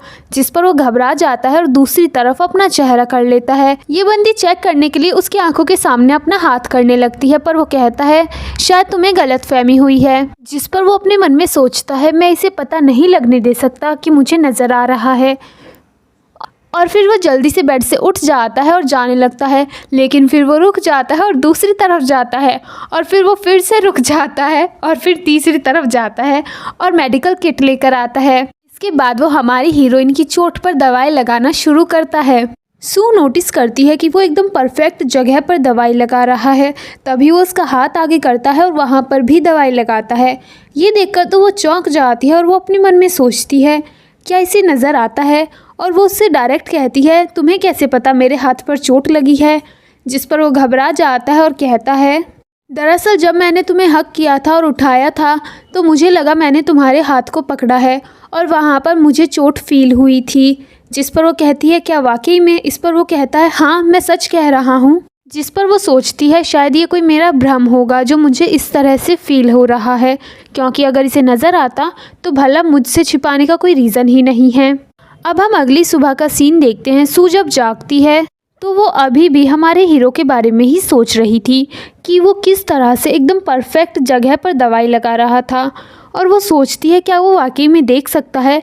लेकिन फिर वो याद करती है कि जब वो वॉशरूम में आया था तो गिरने वाला था, और फिर वो कहती है शायद ये वाकई में मेरा भ्रम है, वो कैसे देख सकता है। इसके बाद हम हमारे हीरो को डॉक्टर के पास देखते हैं, जहाँ पर वो डॉक्टर को बताता है दरअसल कल रात मुझे नज़र आना शुरू हो गया था, लेकिन जब मैं सो के उठा मेरी नज़रें फिर से चली गई, मतलब मेरी आंखों की रोशनी फिर से चली गई। जिस पर डॉक्टर अपना इलाज बताते हुए कहती है जब से तुम अपनी वाइफ के साथ रहना शुरू हुए हो तुम्हारी हालत में सुधार आया है, और तुम उसी के साथ थे जब तुमने देखना शुरू किया, शायद ज़रूर इससे उसका कुछ लेना देना है। जिस पर वो कहता है आपका क्या मतलब है। डॉक्टर सामने से कहती है तुम और तुम्हारी पत्नी एक दूसरे से बहुत ही ज़्यादा प्यार करते हैं, इसीलिए आप उसको देखना चाहते होंगे।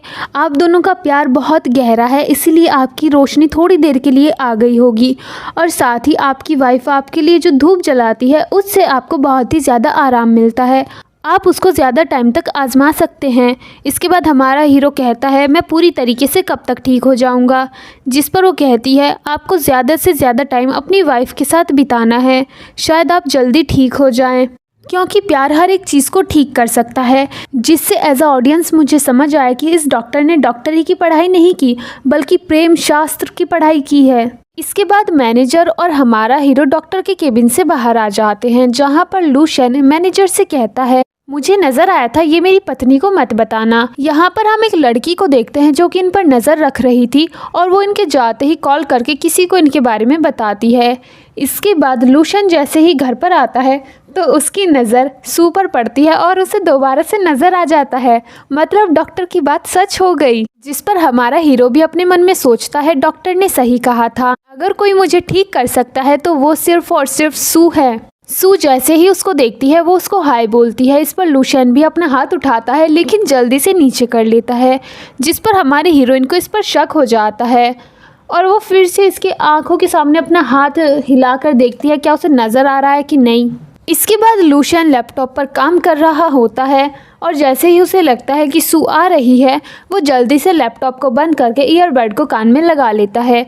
सू उसके बहुत ही ज़्यादा करीब आकर कहती है तुम क्या सुन रहे हो। इस पर वो कहता है बस कुछ न्यूज़ सुन रहा हूँ। इसके बाद ये बंदी उसके सामने बैठकर अपनी गोरी गोरी टांगों पर लोशन लगाने लगती है एंड उसकी गोरी गोरी टांगों को देखकर हमारे हीरो से फीलिंग्स पर कंट्रोल नहीं हो रहा था और वो जैसे तैसे खुद को संभाल रहा था।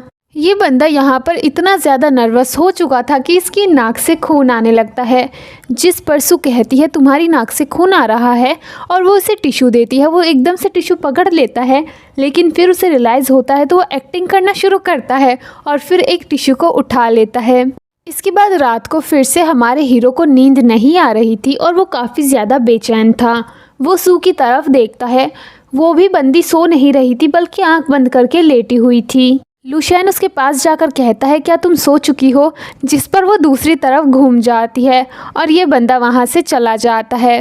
अब हम अगले दिन का सीन देखते हैं जहाँ पर सू कंपनी में आती है और उसका बहुत ही अच्छे तरीके से वेलकम किया जाता है। और यहाँ पर हम उसी लड़की को देखते हैं जो कि लूशन के ऊपर हॉस्पिटल में नज़र रख रही थी। ये सू के पास आती है और कहती है मैं यहाँ पर आपकी सारी चीज़ों का ध्यान रखूँगी और पूरा ख्याल रखूँगी कि आपको कोई भी परेशानी न हो। जिस पर सू कहती है इसकी कोई भी ज़रूरत नहीं है, मैं भी यहाँ पर काम करने आई हूँ। पर वो लड़की सामने से कहती है नहीं नहीं ऐसा नहीं है, यहाँ पर जो भी आपको परेशान करेगा या जिसकी वजह से आप थोड़ी सी भी नाखुश होंगी मैं उसे तुरंत जॉब से फायर कर दूँगी। इस पर तो सभी एम्प्लॉयज़ उसे घूरने लगते हैं।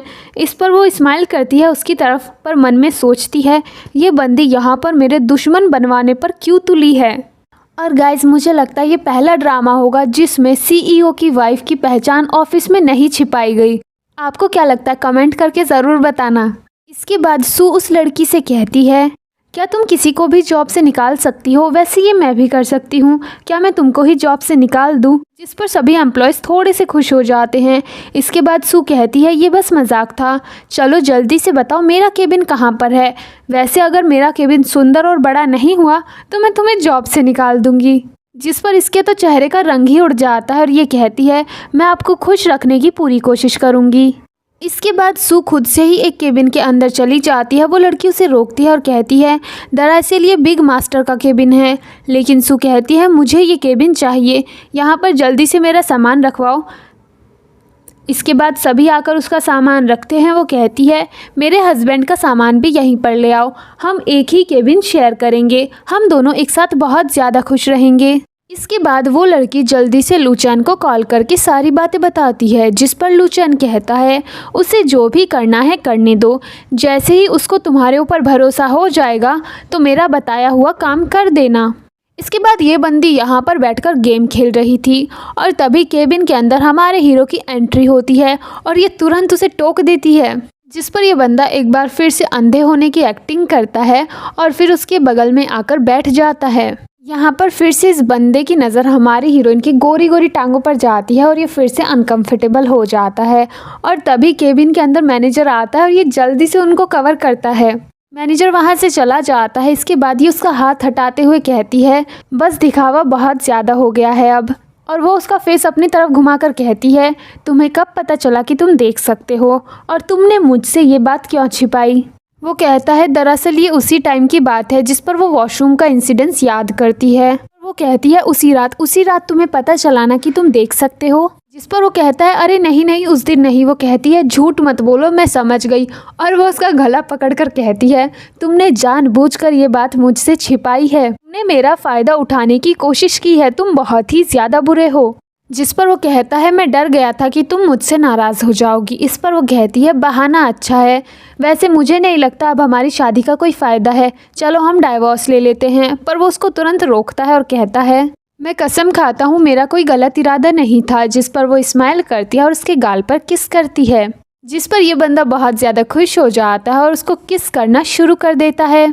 अगली सीन में हम इन दोनों को एक साथ देखते हैं, जहाँ पर लूशियन उसको बताता है, मैं हमेशा नहीं देख सकता, मैं सिर्फ कभी कभी देख पाता हूँ और सिर्फ तुम्हारी वजह से ही देख पाता हूँ, तुम्हारे देखने से ही वो देखना शुरू होता है। जिस पर वो कहती है, तुम्हें ज़्यादा टेंशन लेने की ज़रूरत नहीं है, थोड़ा रेस्ट किया करो। और फिर वो अपने मन में सोचती है, लगता है अरोमा थेरेपी काम कर रही है। और ये वही थेरेपी है जो कि हमारी हीरोइन हीरो को देती है उस अगरबत्ती के थ्रू। इसके बाद हमारा हीरो शांति से बैठकर हीरोइन के ख्यालों में खोया हुआ था। तभी यहाँ पर मैनेजर भागते हुए आता है और कहता है, मैंने उस डॉक्टर को ढूंढ लिया। लेकिन ये बंदा कुछ नहीं सुनता तो वो ज़ोर से चिल्लाता है, जिससे ये घबरा जाता है और कहता है, क्या हुआ? मैनेजर कहता है, मैंने उस डॉक्टर को ढूंढ लिया, वो थाईलैंड के एक आइलैंड पर है। जिस पर वो अपने मैनेजर से कहता है, उसे लेकर आ जाओ, मैं सारी उम्र अंधा नहीं रहना चाहता। इसके बाद मैनेजर जल्दी से वहाँ से चला जाता है। इसके बाद ये बंदा फिर से अपने ख्यालों में खो जाता है। इसके बाद हम सू को देखते हैं, जो कि शॉपिंग करने आई थी उसी लड़की के साथ, एंड इस लड़की का नाम जुन होता है। यहाँ पर हमारे हीरोइन करीब 8.5 मिलियन की शॉपिंग करती है, वो भी ऑफिस के कार्ड पर। सू जुन से कहती है, तुम बहुत ही ज़्यादा अच्छी हो, मैं ऑफिस के काम से बोर हो गई हूँ, लेकिन तुम मुझे यहाँ पर लेकर आई, मुझे बहुत ही ज़्यादा अच्छा लगा, तुम्हारी वजह से मैं बहुत ही अच्छा फील कर रही हूँ। जिस पर वो कहती है, बिग मास्टर ने मुझे आपका ध्यान रखने के लिए रखा है, ये तो मेरा फ़र्ज़ है। इसके बाद अगले दिन हम सू को कंपनी में देखते हैं, जहाँ पर जुन उसके पास आती है तो सू कहती है, तुम बहुत ही अच्छी हो, इसलिए मैं चाहती हूँ कि तुम बिग मास्टर के लिए काम मत करो, बल्कि मेरे साथ काम करो, और इतने दिन से तुम मेरी सेवा कर रही हो, मैं तुम्हें एक रिवार्ड भी देना चाहती हूँ। तभी उसके पास कॉल आ जाता है और वो बाहर चली जाती है। जिस पर हमारी हीरोइन कहती है, चलो मेरा काम बन गया, और वो काउंटिंग करती है। जैसे ही वो 3 पे पहुँचती है तो ये बंदी वापस अंदर आती है एक कॉन्ट्रैक्ट लेकर और कहती है, दरअसल इस पर सिग्नेचर चाहिए, आप जल्दी से इस पर साइन कर दीजिए सेकंड मास्टर की तरफ से। जिस पर वो कहती है, अभी मैं गेम खेल रही हूँ, इसको साइड में रख दो, मैं सिग्नेचर कर दूँगी। जिस पर जुन उस फाइल को रख के चली जाती है। इसके बाद हमारी हीरोइन उस पर साइन करके इसको थमा देती है। इसके बाद हमारी हीरोइन को एक मीटिंग में बुलाया जाता है, जहां पर एक शेयर होल्डर कहता है, तुम्हारी हिम्मत कैसे हुई इस कंपनी में आने की, जब तुम बेवकूफ़ हो, तुम्हें पता भी है तुमने कंपनी को कितना ज़्यादा नुकसान पहुंचाया है। वो कहती है, आपका क्या मतलब है? जिस पर वो उसके सामने वो डॉक्यूमेंट्स फेंकता है। वो उन डॉक्यूमेंट्स को देखती है। वो शेयर होल्डर कहता है, तुमने दूसरी पार्टी को माल का 3 गुना भुगतान किया है, हमें करोड़ों डॉलर्स का नुकसान हो गया है। इसके बाद तो सभी यहाँ पर उसे बहुत ही ज़्यादा भला बुरा बोलने लगते हैं कि वो एकदम ही बेवकूफ़ है, या तो फिर उसने रिश्वत ली होगी। इस पर सू कहती है, मुझे तो लगता है ये सब कुछ बिग मास्टर का किया धरा है। ये सुनते ही तो लू चैन एकदम ही चिढ़ जाता है और कहता है, बकवास मत करो। इस पर वो लड़की भी कहती है, ये सब इन्हीं ने जानबूझकर किया है, ये एकदम बेवकूफ़ हैं।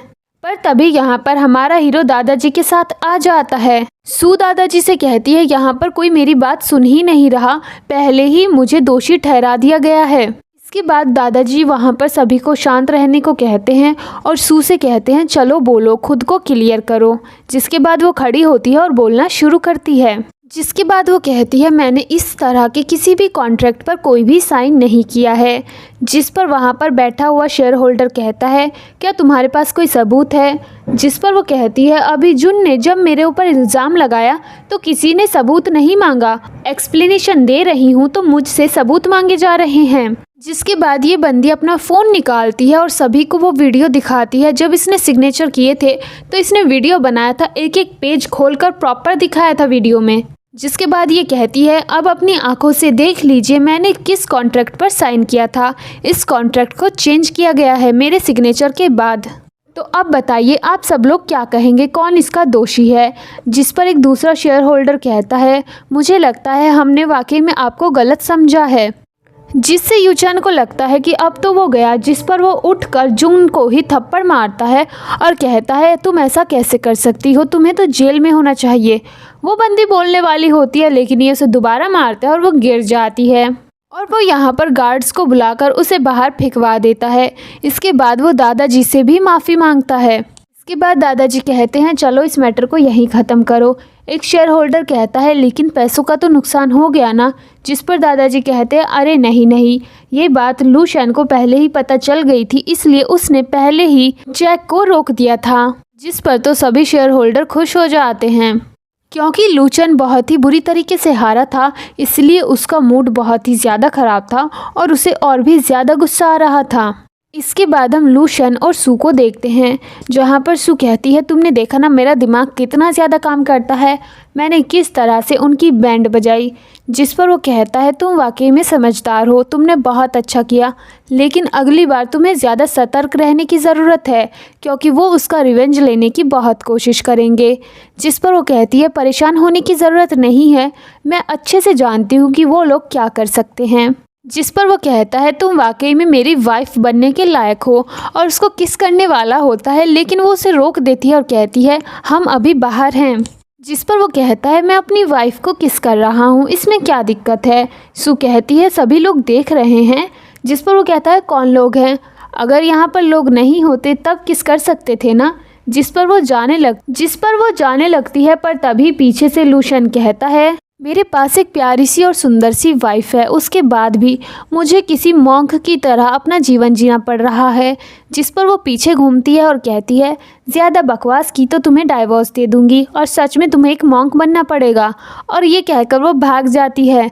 जिसके बाद हमारा हीरो भी उसके पीछे जाता है। इसके बाद हम हमारे हीरो को एक डॉक्टर के सामने देखते हैं जहाँ पर वो उसका चेकअप कर रही थी और वो कहता है मुझे नज़र नहीं आ रहा। जिस पर वो अपने मन में कहती है इस लाइफ में तो तुम्हें कभी नज़र नहीं आएगा। एंड वो उसको एक परफ्यूम देकर कहती है इसका इस्तेमाल करना, तुम्हें आराम मिलेगा और साथ ही अगर तुम्हें तुम्हारी आंखें सच में वापस चाहिए तो तुम्हें रेस्ट करने की ज़रूरत है, कंपनी में जाना बंद कर दो। जिसके बाद हमारा हीरो उठकर जाता है और हमें पता चलता है कि वो तो देख सकता है एंड वो उसे थैंक यू भी बोलता है। उसके वहाँ से जाते ही लू शेन वहाँ पर आ जाता है और हमें समझ आता है कि ये बंदी इसी की भेजी हुई है। वो पूछता है सब कुछ कैसा चल रहा है।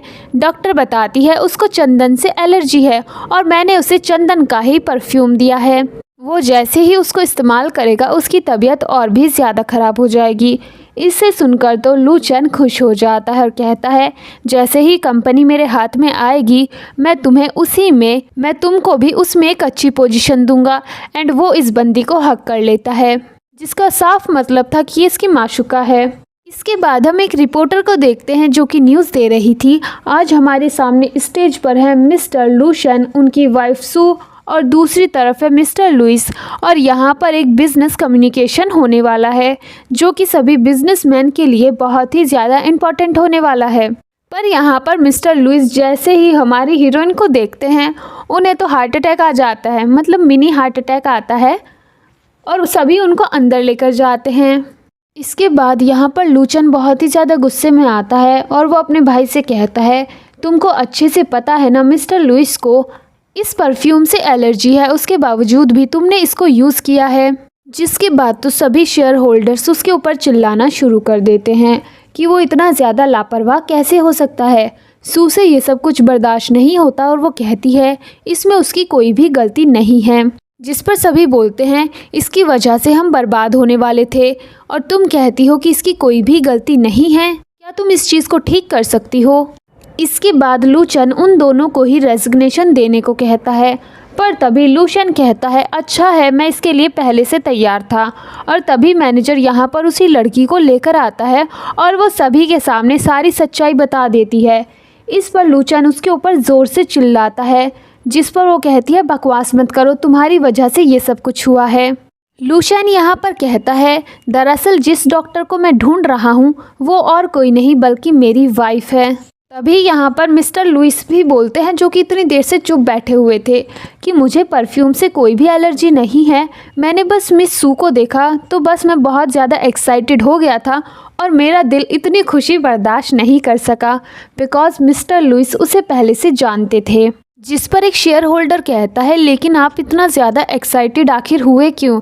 इस पर वो कहता है बिकॉज ये मेरी थेरेपिस्ट हैं, इन्होंने मेरी जान बचाई है और जब मैं ठीक हो गया मैंने मिस सू को प्रपोज़ किया लेकिन इन्होंने मुझे रिजेक्ट कर दिया और ये वापस चाइना आ गई, इसलिए जब मैंने इन्हें अचानक से देखा तो मैं एक्साइटेड हो गया। प्रपोज वाली बात सुनकर तो हमारे हीरो को थोड़ी सी जेलसी होती है, इसीलिए वो लुइस से कहता है मेरी वाइफ के साथ आपकी जो भी हिस्ट्री है उसके बारे में हम बाद में बात कर सकते हैं, यहाँ ये इतना ज़रूरी नहीं है। जिस पर ये बंदा सामने से कहता है भले ही इसकी शादी तुम्हारे साथ हो गई हो लेकिन मैं अभी भी इंतज़ार में हूँ कि क्या पता मुझे एक चांस मिल जाए। इस पर लूशन गुस्से में कहता है वो मौका कभी नहीं आने वाला। इस पर लुइस कहता है तुम मेरे साथ बहुत ही ज़्यादा रूड हो, कहीं ऐसा न हो कि कॉन्ट्रैक्ट खतरे में पड़ जाए। जिस पर वो सामने से कहता है मुझे नहीं लगता इससे कॉन्ट्रैक्ट को कोई भी खतरा है। इस पर मिस्टर लुइस भी स्माइल करते हैं। लूचन से ये सब कुछ बर्दाश्त नहीं होता और वो चिल्लाना शुरू कर देता है। तभी यहाँ पर पुलिस आती है और उसे अरेस्ट करके ले जाती है। उसके जाने के बाद सू के पास कॉल आती है और उसे बताया जाता है कि उसके डैड को होश आ गया। इसके बाद ये दोनों जल्दी से हॉस्पिटल पहुंच जाते हैं, जहां पर हम इसकी सौतेली माँ और सौतेली बहन को देखते हैं जो कि इसके डैड के पास बैठे थे और वो उनके साथ बहुत ही अच्छे से बात कर रहे थे। सोना तो खुद उनको अपने हाथों से खिला रही थी। वो यहाँ पर हमारी हीरोइन के बारे में पूछते हैं, जिस पर वो कहती है वो अब्रॉड से वापस आ गई है और बहुत ही अच्छी डॉक्टर है और उसकी शादी भी हो चुकी है जो कि बहुत अच्छी चल रही है। बाहर से ये सब कुछ हमारा हीरो देख रहा था पर उसे अंदर की बातें नहीं सुनाई दे रही थी, इसीलिए वो सू से कहता है ये लोग अंदर क्या कर रहे हैं, मुझे जाने दो, अभी इनको बताता हूँ। जिस पर सू उसे रोक देती है और कहती है तुम ऐसा नहीं कर सकते, अब ये लोग सुधर गए हैं। और हमको फ्लैशबैक दिखाया जाता है जहाँ पर ये दोनों रोड पर बैठकर खा रही थी बिकॉज सोना की मॉम के दूसरे हस्बैंड ने दिवालिया होने के बाद इन्हें घर से बाहर निकाल दिया था। तभी सू यहाँ पर आती है, जिसके बाद ये दोनों ही इससे माफ़ी मांगती है और इसको सारी बातें बताती है, जिसके बाद हमारी हीरोइन इसे माफ़ कर देती है। वो कहता है क्या तुम इनके ऊपर ट्रस्ट कर सकती हो? जिस पर वो कहती है भले ही मैंने इनसे नाता तोड़ दिया पर कोई तो रिश्ता है ना, इसलिए मैं ट्रस्ट कर सकती हूँ। वैसे अब मेरे पास परिवार है, एक अच्छा प्रेमी है और मैं बहुत ही ज़्यादा खुश हूँ। इसके बाद वो उसको रूम के अंदर लेकर आ जाती है एंड लूशन को अपने डैड से मिलवाती है, जहाँ पर उसके डैड तो लूशन से मिलकर बहुत ही ज़्यादा इम्प्रेस हो जाते हैं। वो कहते हैं ये लड़का तो वाकई में बहुत ही ज़्यादा हैंडसम है। और इसी के साथ इस ड्रामा की हैप्पी एंडिंग हो जाती है। आपको ये ड्रामा कैसा लगा कमेंट करके ज़रूर बताना। वीडियो को लाइक करना, चैनल को सब्सक्राइब करना। Thank you so much for watching. Bye bye.